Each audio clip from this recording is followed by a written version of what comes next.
Hi, everyone. Welcome to A Page I Love. This is Kevin Sharp. Today I'm joined by artist Liana Kangas of Know Your Station. Liana, it's always great hanging out with you. Welcome to Comic Art Live, and thanks for joining us. Hi, Kevin. Nice to be here. Thank you so much for inviting me on. This is awesome. I'm very excited to talk about this.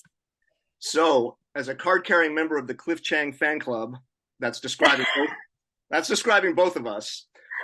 Talk about how you chose this series and this issue and this page to talk about today. So I actually picked Paper Girls issue 27, page 9. And the reason why I picked that is primarily like my the city got really excited about me talking about this. Um, Primarily my personal connection to both Mac as a character and a lot of the things that she goes through in life and also in this entire story. But also, this page specifically, spoilers for anyone who has not read Paper Girls yet, is when she meets her future self for the first time. Her future self saves her from being killed by one of the tardigrade monsters that are heavily featured in Paper Girls. How much dialogue that both Brian and Cliff and fit into one page. Not only does she get saved by her older self, but she also talks about her brother and her dad and this specific thing that actually saved Mac's life, which is an old cassette tape player that she has in her jacket pocket throughout the entire series. And I just thought, like, for my personal connection, my brother and I think we bonded over music primarily. And so I kind of always thought like Mac was a funny character and like I related to her a lot anyway for a lot of reasons, but specifically like her annoyance and like her really weird relationship with her brother. Just the concept of her meeting her future self went by so like under the radar, you know? I just think it's such a powerful page that has been able to, I don't know, it just carried a lot of weight. And Oh, I also own it. So oh, that's wow. another All that's right. another Well, reason why you buried the why lead I picked here. that page. Yeah, Okay. yeah.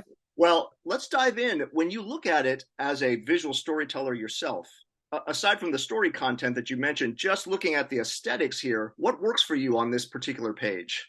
Well, Cliff is one of my favorite artists to begin with, but primarily, so it's a 3, 4, 5 panel page, and how he utilizes both the movement of the action where she is like falling after shooting the tardigrade and like they're both getting back up and everything. You can tell that the way he drew out the page, each panel leads to the next with the dialogue and everything happening in each panel. I mean, he follows every rule they say to use in comics on pages. He also does this thing with the clouds that still leads to the next panel, which is like drawing clouds is one of my favorite things on my own personal work. And now I'm starting to wonder if I definitely picked that up from him, specifically from this scene. I love the balance of like his inks and like where he fills in his inks and the expressions that Mac makes both like mirror both her future and current self. I think it's a perfect page. How did you come about getting the page? I have been collecting Paper Girls since issue 1. I used to work at a comic shop, and I think it might have debuted when I was still working at one. And I remembered like loving the covers and like how iconic they were. And so I was reading it as it came out, all the issues. So I own both the issues, the hardcovers.